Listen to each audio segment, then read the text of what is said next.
Hello, I'm Judith Lauer. I'm a new member of the Luncheon Committee, and I'm here to introduce our speaker today. Everyone hear me? Closer? Closer? Oh, okay. All right, I'm not very good with this yet. All right. I have the privilege to introduce our luncheon speaker, Lisa R. Carter, Vice Provost for Libraries and University Librarian at the University of Wisconsin-Madison. The mission of the University of Wisconsin-Madison Libraries is to support excellence in teaching, research, and learning by providing resources, services, and spaces that ensure the success of students, faculty, and staff. The libraries are also an essential partner in advancing the Wisconsin idea and engaging in local, state, national, and global collaborations and initiatives. In her role as head of the libraries, Carter oversees campus libraries and provides leadership for strategic planning, fundraising, coordination of campus library collections, services, and personnel, and advancing campus partnerships, collaborations, and initiatives. She also directs efforts to develop and enhance access to relevant, distinct, and compelling content and collections, and cultivates campus, regional, national, and international partnerships that facilitate scholarship and support the mission of the university and the library. That's why I wanted to include the mission of the library in there. Prior to joining UW-Madison, Carter served as the Associate Director of Special Collections and Area Studies at the Ohio State University Libraries, head of the Special Collections Research Center at North Carolina State University Libraries, and the Director of Archives at the University of Kentucky Libraries. In her professional service, Carter has advanced conversations about integrating distinctive collections widely throughout the academic enterprises. Carter received a master's degree in information and library studies from the University of Michigan and a bachelor's degree in interdisciplinary humanities from Michigan State University. Please join me in welcoming Lisa Carter.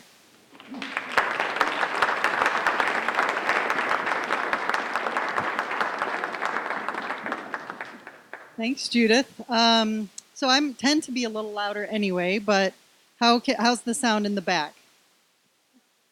Good, great. A little louder? Okay. Closer to the mouth. All right.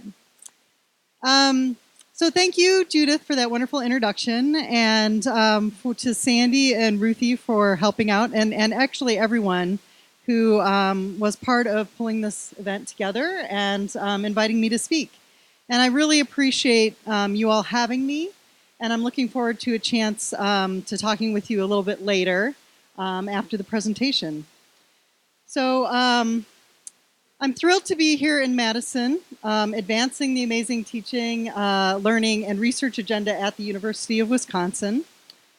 I've been here for just over a year, and I'm still getting to know campus a little bit. As I make my way around campus and getting to know the university and getting to know the various libraries on campus, I like to describe my role as with an emphasis on Vice Provost for Libraries. So while I only have direct oversight over the general library system, there are many more libraries on campus, including medicine, law, education, and then a bunch of small purpose libraries. And my role is to really look out for all of the libraries on campus and support our shared agenda to support our faculty, staff, and students.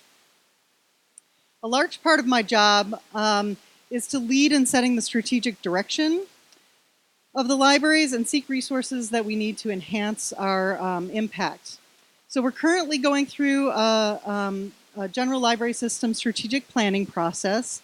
I know it's so exciting to talk about strategic planning, but the previous one was wrapping up and it'll be ending in 2020. So we've achieved a lot over the last 5 years, and now it's time to look towards our future. We're refreshing our vision and mission. While those haven't changed significantly, it's just time to sort of make sure that those are on track with the university's mission and vision. And then also our value statement, where we reaffirm together how we go about doing our work and what to expect of one another and our partners.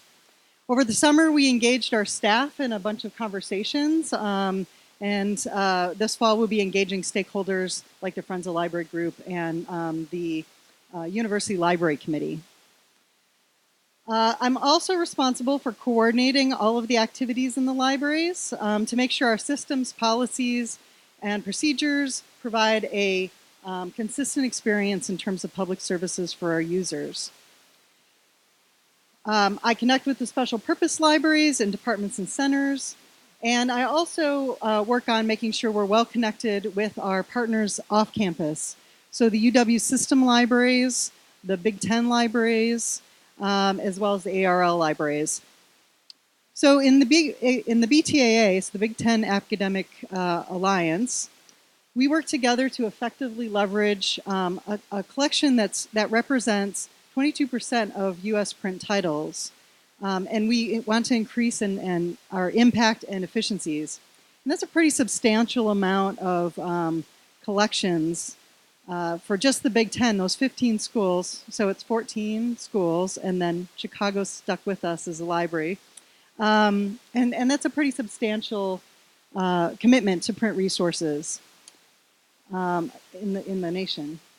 As we coordinate library services across campus in this complex environment, we are constantly looking to advance campus partnerships where the libraries can play a unique role based on our strengths and seeking opportunities to enhance access to our collections and expertise in the pathways, create pathways for our users to use our materials more efficiently and more streamlined anytime and anywhere they might be working.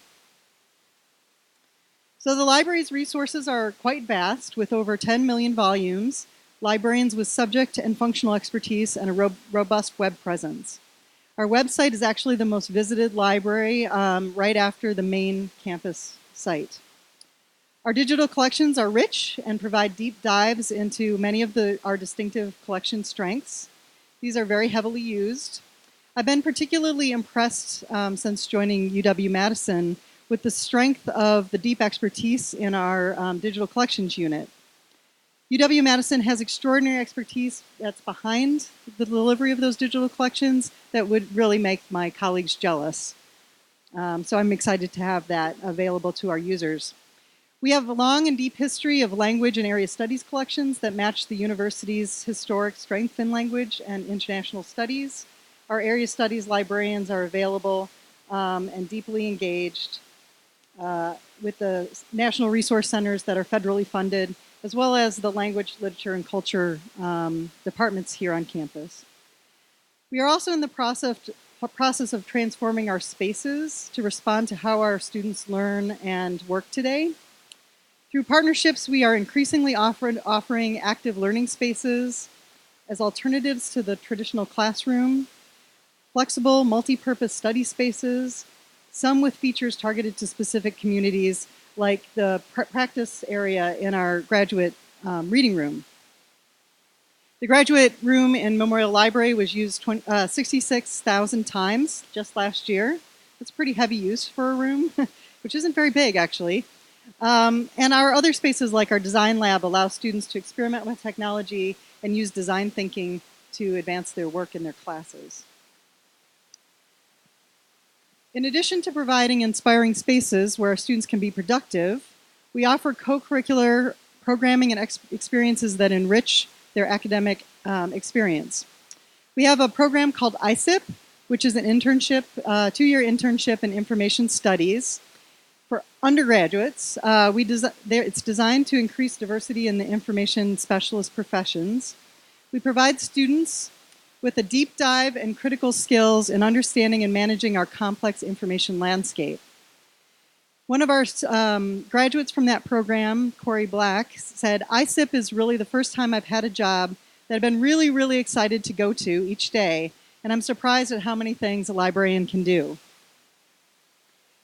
We are one of the major employers of students on campus, with over 550 individual students employed last fiscal year, working 168,000 hours. That's pretty impressive. And that just goes to show how much we rely on our students to get a lot of the work done in the libraries. Students gain important job skills that improve their career readiness in the libraries. The library's teaching and learning program celebrated its 30th year anniversary in 2018, and their related programs and information literacy efforts make education more affordable through free access to expertise, training, and materials. One of the things I'm really excited about at the libraries is we offer microcourses that are free, small, and easily digestible. And these are online learning objects that anybody can go to. So you all could go to the library's website and access these microcourses. And they teach learners specific research competencies that are available to everyone regardless of enrollment status. This is a collaboration with the Division of Continuing Studies, and it's been showcased at several national conferences.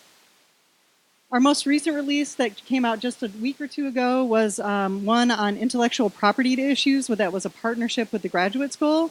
That's really exciting because with a lot of the stuff in the news today and the stuff going on in today's global research environment, this is a really hot topic and a critical area of knowledge that all of our students, graduate and undergraduate, really need to succeed in the, both in their study and their research, but also in the workplace. The libraries offer support for all aspects of the research life cycle and across all disciplines on campus. The Research Data Services Program is an interdisciplinary organization committed to advancing research data, and they help with research data management practice on the UW-Madison campus. They focus on providing researchers with the tools and resources that support their efforts to store, analyze, and share data. Our scholarly communications librarian and her partners provide copyright resources with help with funder public access requirements. She provides thought leadership on open access, and they also provide support for the ORCID research identifier. So if you register with ORCID, then you can have a unique researcher identifier. So if you change your name over time, your research from your past can be linked up via that researcher ID. To enhance the library's contribution to making education more affordable, we are hosting a diversity resident this year who is focusing on open educational resources. Our subject librarians are liaisons and partners for the teaching and research enterprise on campus in humanities, sciences, area studies, and in special collections to leverage our most distinctive collections, but also help with whatever our faculty and students need. And we also offer a full slate of workshop and events targeted at students and sometimes faculty, and anyone really can attend those. We also have a number of impactful partnerships on campus to multiply our effect across campus and advance the broader university agenda.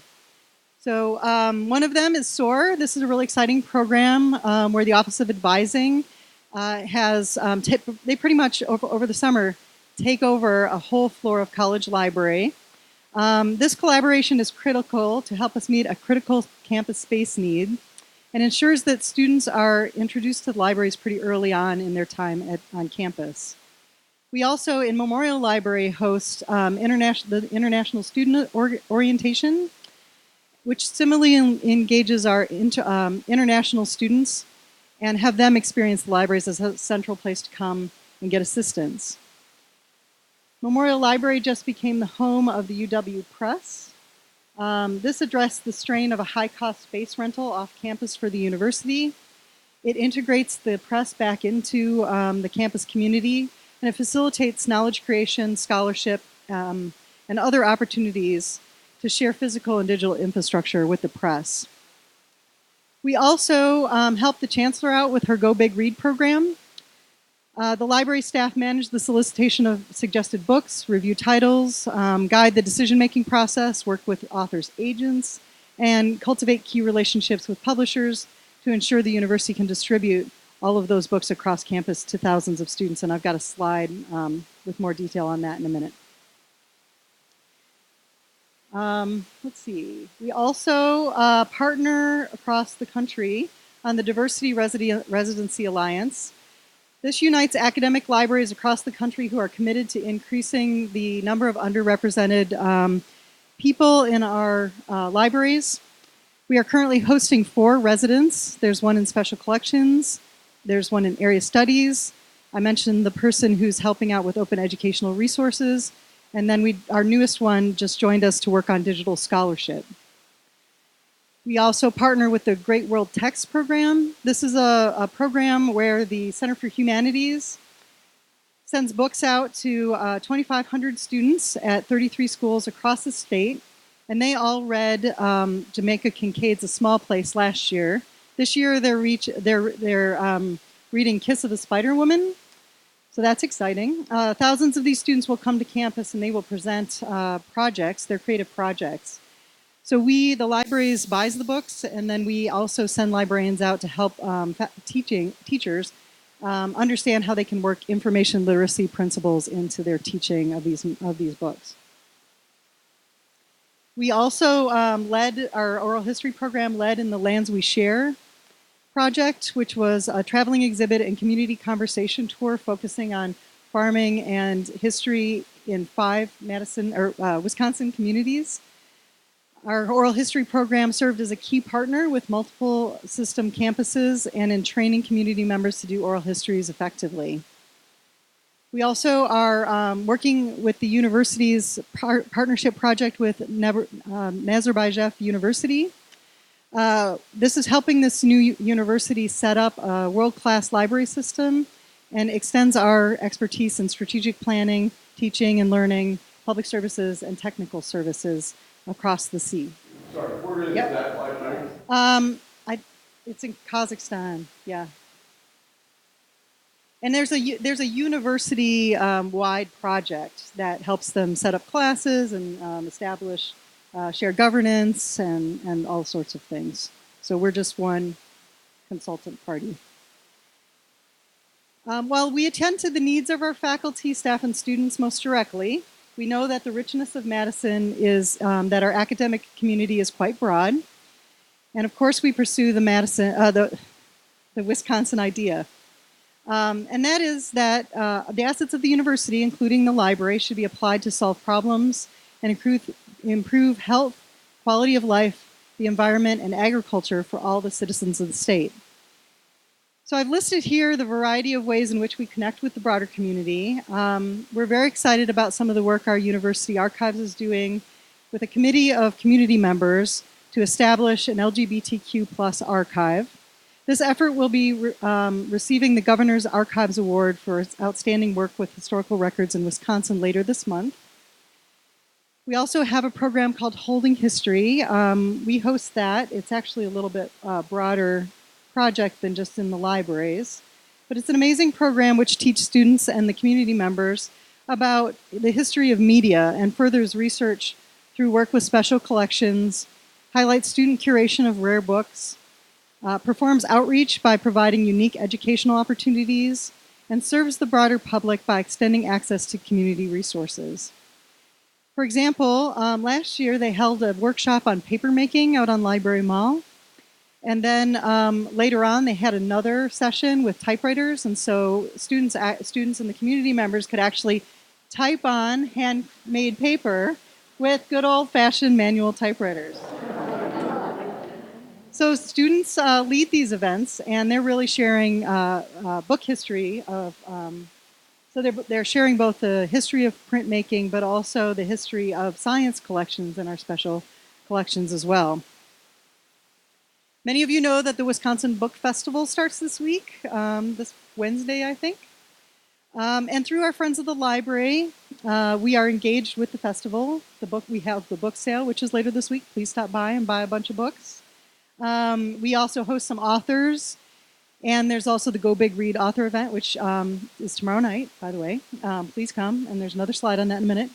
And then we also host a Chavez lecture, which often dovetails with that Wisconsin Book Festival. Our friends of the library also make it possible for scholars to visit and spend time with our distinctive collections through a visiting researchers and scholars program. So they actually give grants to scholars internationally to come here and use our distinctive collections. So I mentioned the Go Big Read program. We're a key partner. This is a shared reading experience provided by the Chancellor's Office to engage the campus community and beyond in an academically focused reading experience.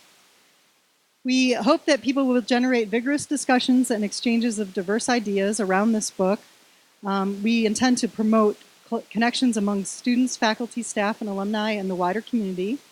We tap into and promote the intellectual resources of the broader campus and the community. We also promote educational initiatives and learning outcomes. And the idea is to bridge learning experiences inside and outside the classroom. The Libraries manages the call and purchases and distributes the books and works closely with the Chancellor's Office to host the author event, which again is tomorrow night at 7 p.m. in the Memorial Union Theater, and there is no ticket required. So if you are interested in that event, there's also a link here to go visit and find out all the more details. So this year, we handed out 6,000 books at Convocation, and you've never seen so many students so excited to receive a book on food and health safety in their lives. But the students get really excited to get a free book, which I can understand with the cost of textbooks today. Over the course of the program, 50,000 first-year students have received books in this program. 49,000 students have used the books during their courses. Over 1,500 courses have used the books, and 9 authors have visited campus. So you can see that the impact that this has is quite wide-ranging. We have other points of pride in the library. In June 2018, the Libraries launched a year-long expanded office delivery program where we actually take the books straight to the faculty's office, faculty or staff person's office. You got to have a campus mailbox for that. The service received nearly 52,000 requests over the course of last year. So we intend to continue that pilot program, not as a pilot, but as a permanent program. We also offer an undergraduate research award. This is to support and celebrate excellence for undergraduate research that uses library resources. Our undergraduate students who intend to make creative and intensive use of library resources as part of a semester or year-long project during the academic year are considered for $2,000 to support their work. We are also partners in the pilot online undergraduate degree. I don't know if many of you have heard about this, but there are a few programs on campus that have been offering online courses, but we're actually going to start offering an online degree program. And I sit on the steering committee for that pilot, which will be a degree in personal finance offered through SOHE, so the School of Human Ecology. Our teaching and learning librarians are participating in committees that are developing the learner experience for that and in instructional design. So I thought I'd talk about a few other initiatives. We are working on transforming library spaces. Some of you might have heard about this. To reflect better the way our students, faculty, and staff are working today. We've been working on consolidating libraries for some time, but most recently our consolidation projects have allowed us to turn space back over to campus for evolving needs. What's currently right in front of us is the new, what we're calling the AMP library, Astronomy, Math, and Physics. So we're consolidating astronomy and math into the physics library, which will allow math to reutilize the previous library space for a research institute. We're also pursuing a facilities master plan. So in 2018, before I got here, the libraries developed a long-term facilities master plan that ties together transformational efforts such as strategic planning, consolidation, and innovations in service delivery to provide a sustainable long-term plan to guide the future of our large, complex, and distributed library systems. I'm presenting to the Campus Planning Committee on October 31st for projects that will be considered for the 2021 through 2023 and 2023-25 bienniums. And the goal for this facilities master plan is really to provide a pathway to improving our spaces for the stewardship of the collections, to provide better and functional spaces for our students, and develop spaces that will catalyze and both research and interdisciplinary scholarship. So this facilities master plan is going to be a really important future initiative for the libraries.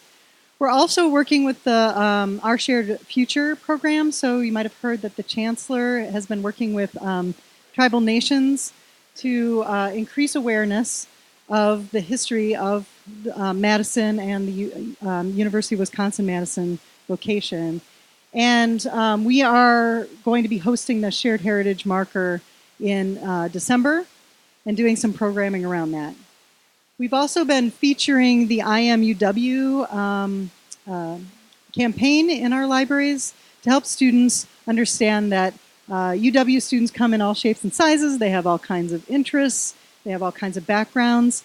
And I'm hoping that some of our library students, our library student employees will do one of these UW things that tells people that they're employed in the libraries and that they're an information genius or the like.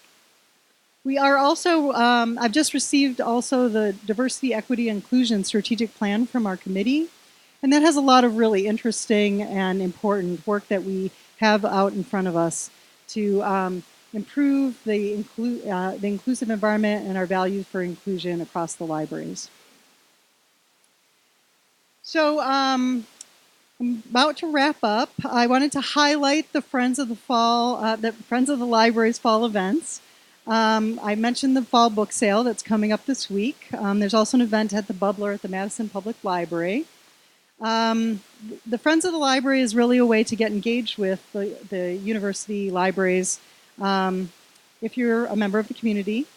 The easiest way is to really attend one of our events. Throughout the year, there will be opportunities to learn more about topics featured in our collections.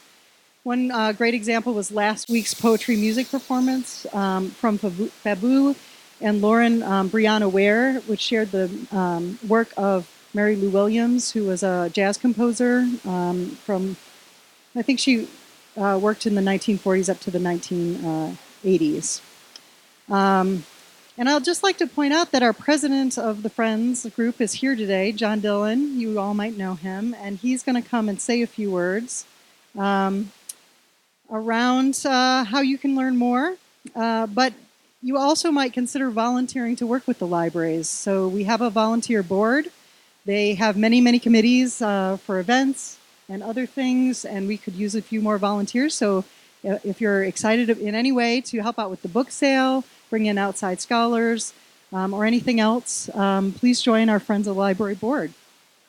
Thank you very much, Lisa. Lisa has really said it all.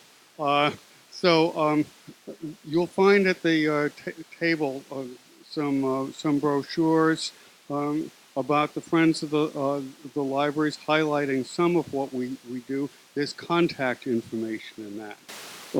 There's also on some of the tables blue reminders of the book sale. At this time of life, many of us are perhaps less interested in adding to our collections than we did previously. On the other hand, some of us have possibly good stock that could be recycled to others through our book sales in the future. So please bear us in mind. Basically, we're looking also for committed volunteers whom we can approach by email through our mailing list for other things that come along where manpower can be helpful to the library in large or small ways.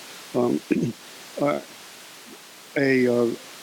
program in the library that wants to have a focus group, for example, with people in the university community.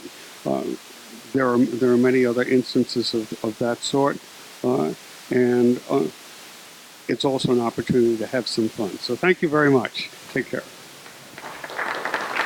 Thanks, John. So John did mention that our coordinator for the program, Libby Tooney, also provides lunch at those board meetings. That is pretty good lunch usually. So I thought I would take any questions. You've been very generous with your time so far, but I definitely want to find out what kind of questions you have, any feedback. I've also been told that I need to get around with the mic, but I might just restate the questions because I'm attached to the cabinet. So I'll start here. You're close enough to the mic. You mentioned that there's a practice space in the graduate reading room. What are they practicing? Oh, sure. Well, so if you're going to defend your dissertation, or let's say you are going up for some job interviews, you can practice your presentations in there. So it's decked out with recording facilities so that you can put your talk up on a screen and kind of film yourself talking and get a little bit of experience seeing what you look like when you're presenting. Yes? What's happened to the microphone collection? The microform collection. Well, I think it's actually moving. It's both kind of where it's a. The rest is replacement. Oh, yes. Well, some of it, and some of it is still where it was, but it's being stored in a different location in Memorial Library. The stuff that's actively used, and then some of the material that hasn't been used in a while is being stored in our temperature and humidity controlled storage facility. I want to say I belong to the Center for Southeast Asian Studies. Mm-hmm. It continues to be an active research interest for me, even though I'm long retired. Right. We've raised hundreds of thousands of dollars to buy and have microforms made for works, particularly historical works, 19th century, early 20th century, where there's only one or two copies known in the world. Sure. And they're not backing up our collection. They're not for falling apart old books. They are the only way to add those volumes to our collection. And I recently finished a book with UW Press, in which I was involved almost every day, for months and months, in the Microform Center, using newspapers and other items on film, which we paid for. Right. And now where are they? I walk into that office, and you may be right that there are some in the building, but there's nobody in that office who knows. Right. So, so I forgot to reiterate the questions. So the questions around the extensive and pretty distinctive microfilm form collections that we have. They were in a. I actually am not familiar with the space where they were, but they have been moved due to need for more staff space.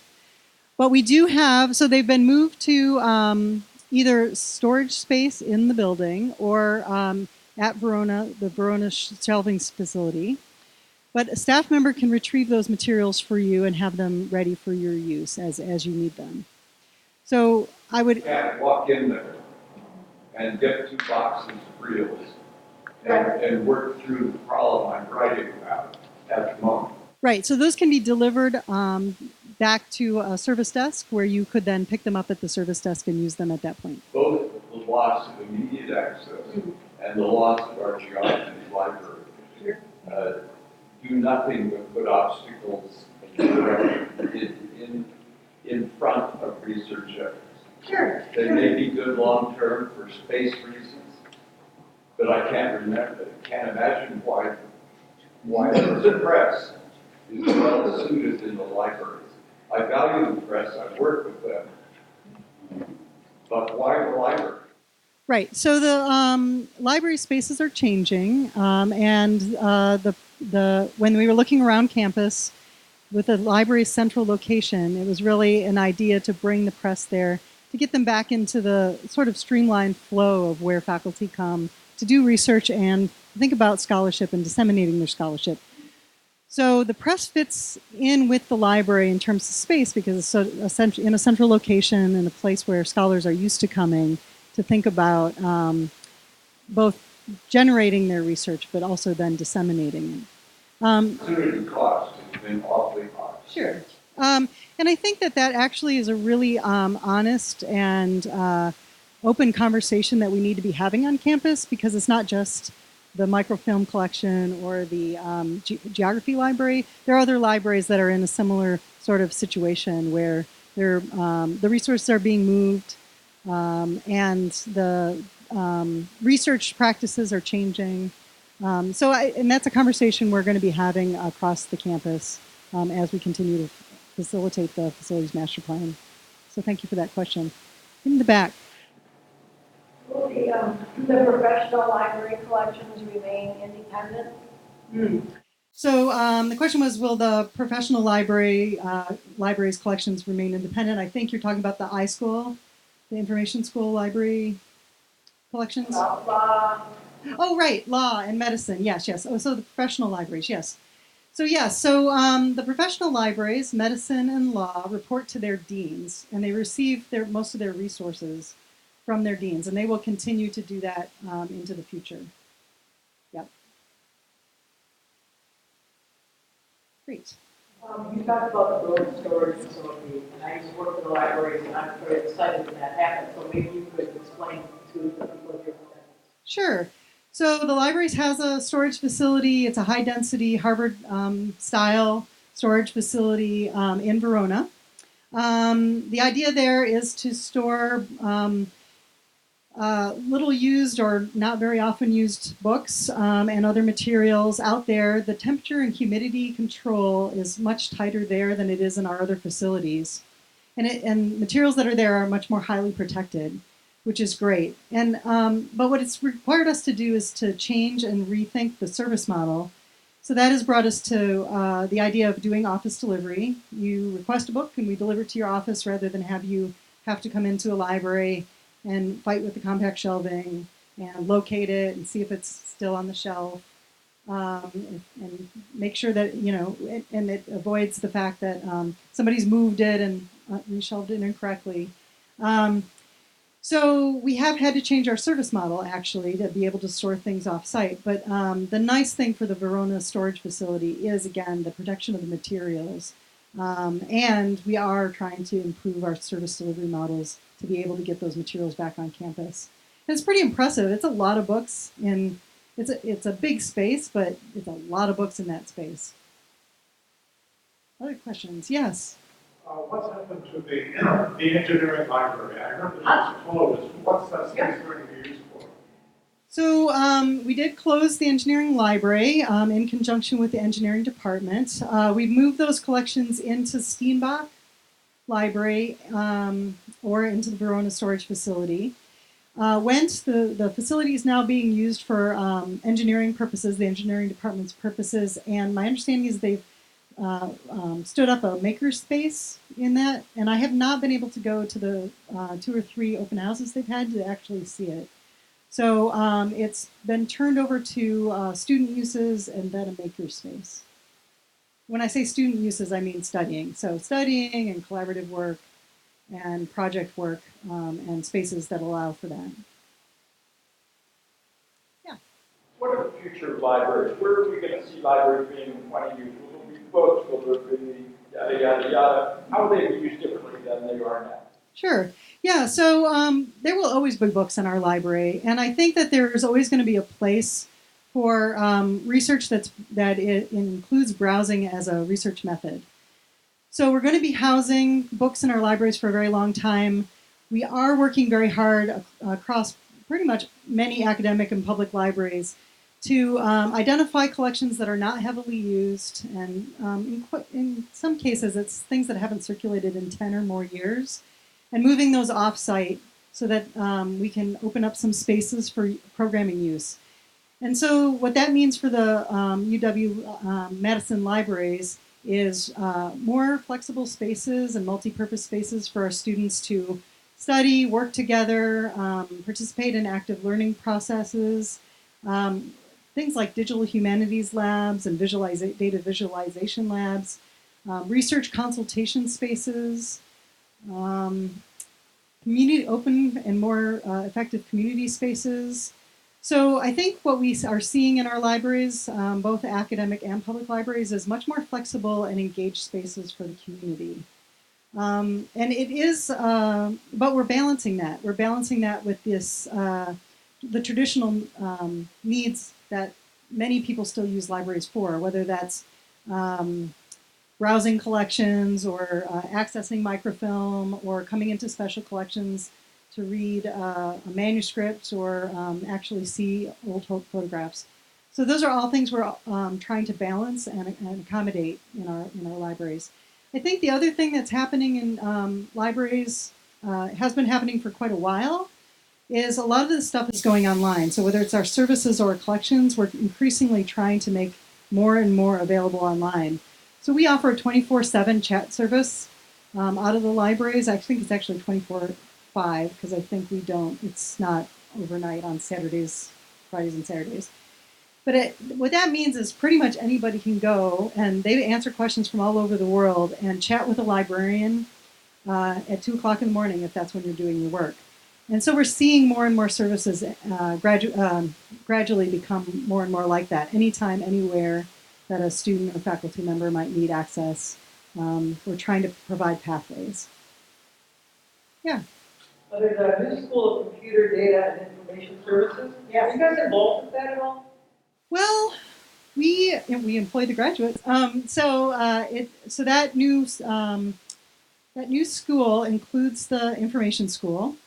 And it's more, the way it's been described, and I understand, is more of rather than the different units being absorbed together into one school, it's a school of existing schools. So we're expecting the iSchool to remain as strong and as vibrant as it is.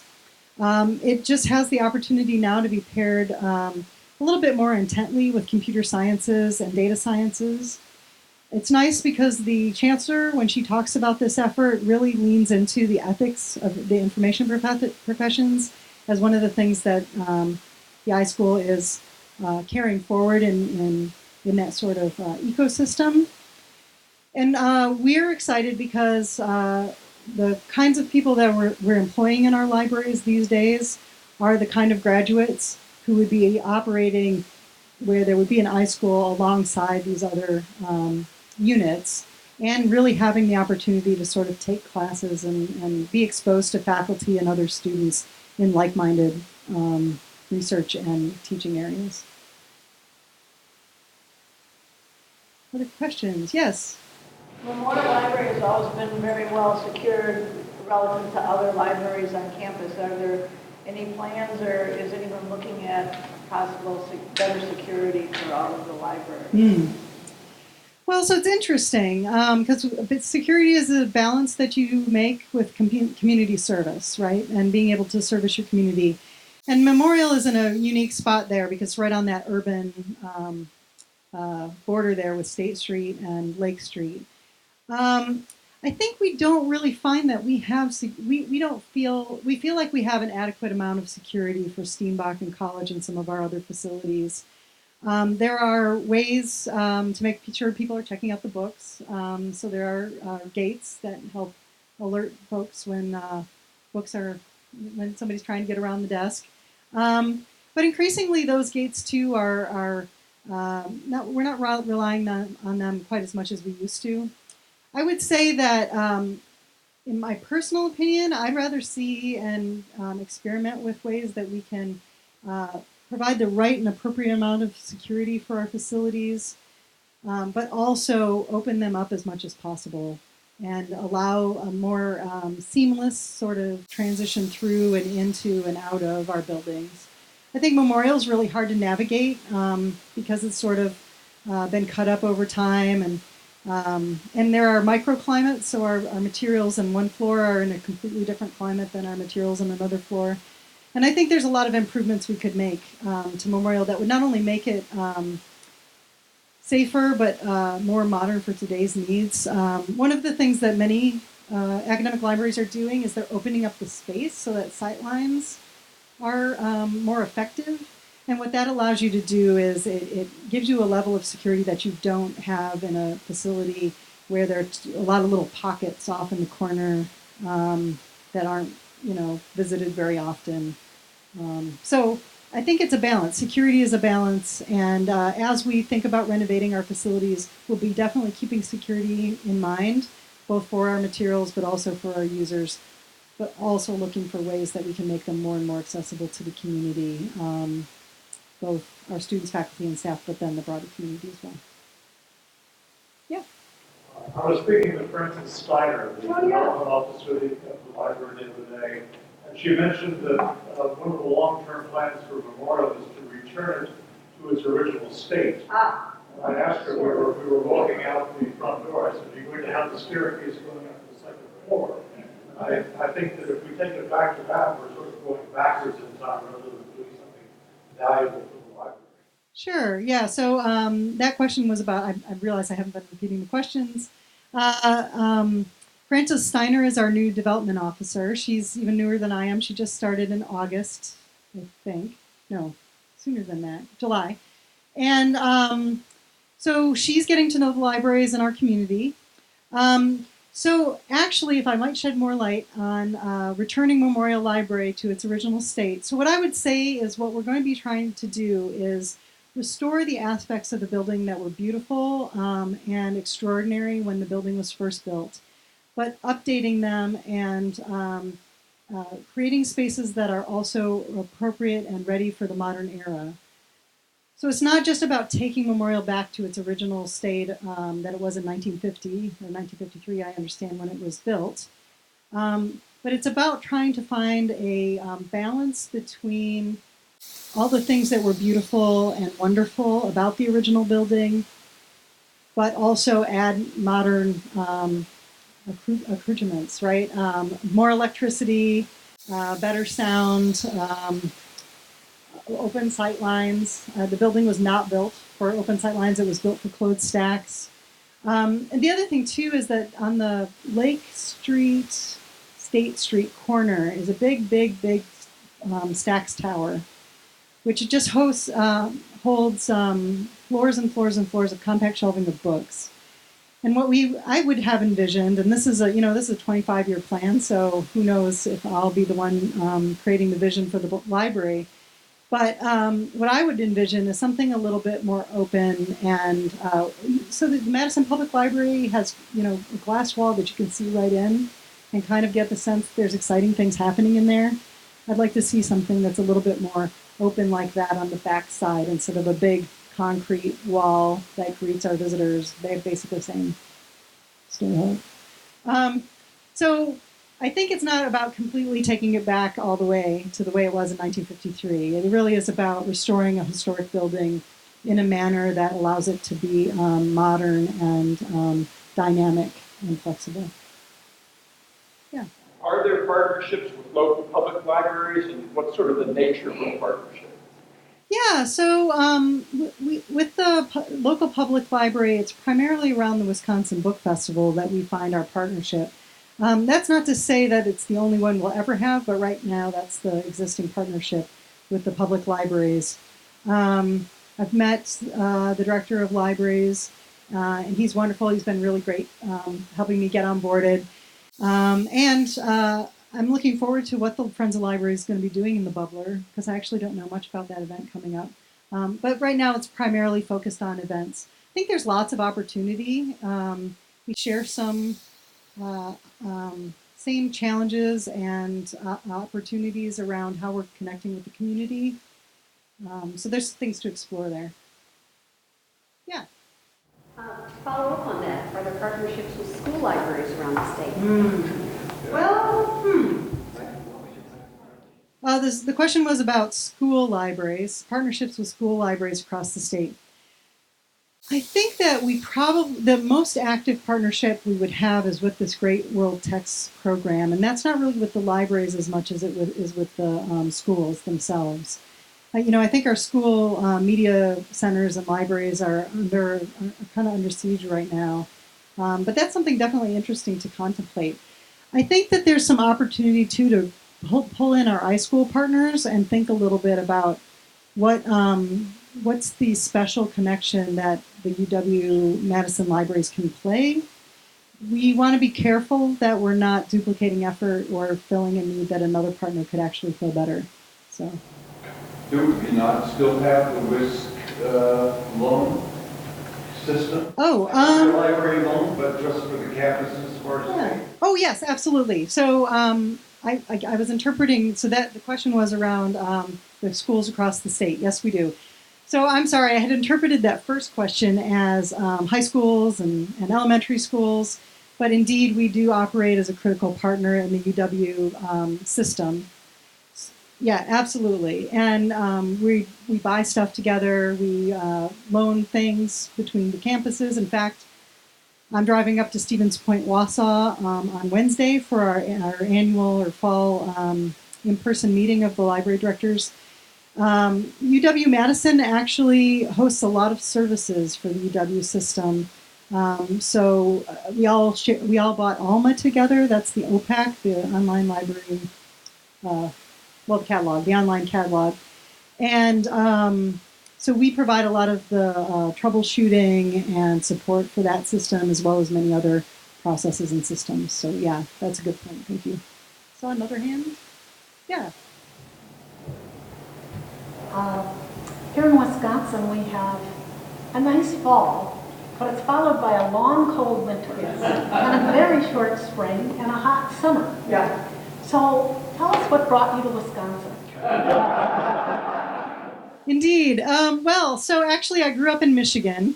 And so I'm actually familiar with this weather. And in fact, my folks get the weather we had today, tomorrow. So I can tell them what's coming.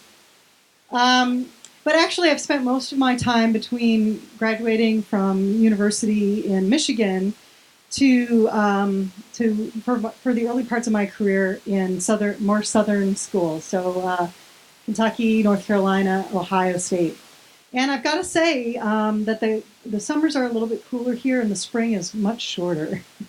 I've gotten reacquainted with a nice and appropriately heavy down coat with a hood, and that saved my last winter because I finally could actually go outside and be comfortable.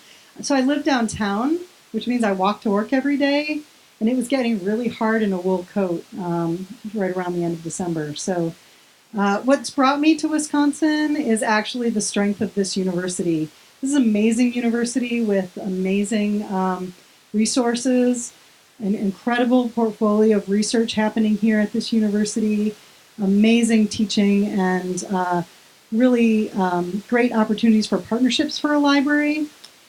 And so what I found is that all I have to do really is be myself and really engage in the conversations happening across campus, and the opportunities are unlimited. There's just so much ahead of us as a library system in all the ways we can contribute. And I just thought that it was a really great way to take on my first Vice Provost for Libraries job. I would also say that the fact that it's in the BTAA is a really important factor for me, that I can work with partners and peers who are working at universities of the size of ours with the similar concerns and solve problems together is a really important factor for me. And so to be able to stay in the BTAA is really, really exciting. So, yeah. Are there statistics about how students are not using the physical book anymore and going all to the digital? Well, so it's not quite that dramatic, but yes. So the question was around, are there statistics about students using more e-materials than physical materials? And I don't have those statistics with me or the slide. There's a slide that I often put in my presentations that shows that the use of physical books is on a graph that's kind of like this, and the e-use is kind of like this. And indeed, our students are more using electronic resources more and more every day, and the use of print books is going down. Now that changes depending on the discipline. So if you're in the sciences, that seems like a general trend. We do find that our arts and humanities disciplines are still using our collections quite robustly, in addition to using electronic materials for those disciplines. So indeed, our students are going E, but that actually makes them even more excited when they get into special collections and they see a book with hand-drawn illustrations, or they learn how a printing press works, or they can see old photographs, that aren't on a phone. And they just get really excited and their eyes light up, and that they can touch these things and use these things makes them feel like UW is a pretty special place to be. So, yeah. All right. Well, thank you. I feel like I've taken up most of your afternoon. Thank you for having me here. Thank you so much for an illuminating speech and talk, and I learned a few things after having worked 43 years on campus, and I still learned some things today. So thank you, Lisa. And on behalf of the UW Retirement Association, I need to present you this token of our appreciation to you. Wow, thank you so much. So I know this is one of those inside-out umbrellas. Yes. I bought one for my niece last year. Well, fortunately, you don't need it today. But I've been dying to try out one for myself, so I'm very excited. Thank you. Thank you all very much.